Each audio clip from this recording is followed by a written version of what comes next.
Who was part of last month's On Your Radar, who's in the house tonight. Sonia, thank you for being back. Please welcome Kirsten Maxwell.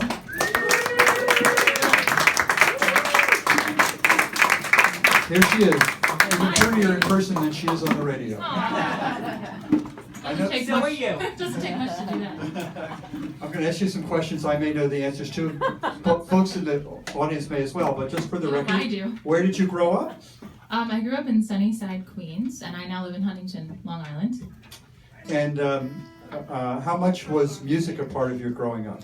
Music was a huge part of my growing up, as my dad can attest to. He's in the audience today. Hey, Dad. Hey, Dad. My parents were both very musical. My mother was an opera singer for a long time, and my father is a conductor, director, I don't know, the maestro. And so I heard a lot of music around the house. And what, all kinds of music? Well, I guess in the early days it was classical, opera, and oldies, and a little country too. All right. So whatever that mix created is what I am. Well-rounded. And did you study voice or music yourself? Well, I learned a bit from my dad growing up, and I did study a little in college because I was starting to get more in tune with my instrument.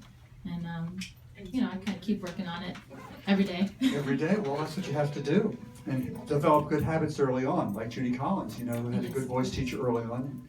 Judy once told me that it was her father. By the way, Dad, Judy said that it was her father who gave her permission to excel. So, as the father of daughters, I took that to heart. He's doing a good job. Yeah. When did you see music as the career path?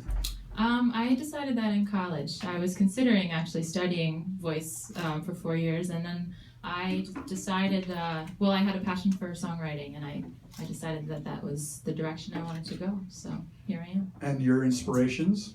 My main inspirations are Judy Collins, Joni Mitchell, Joan Baez. Anybody we've heard of? I know it's a little obscure, sorry. Yeah.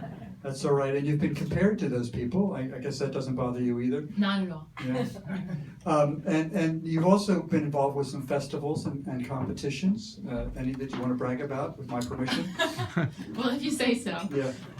The latest thing that I did was the South Florida Folk Festival Songwriting Competition. And I entered and was a finalist. So I went down to Florida, got some sun in January, and was one of 3 winners. Congratulations. Thank you.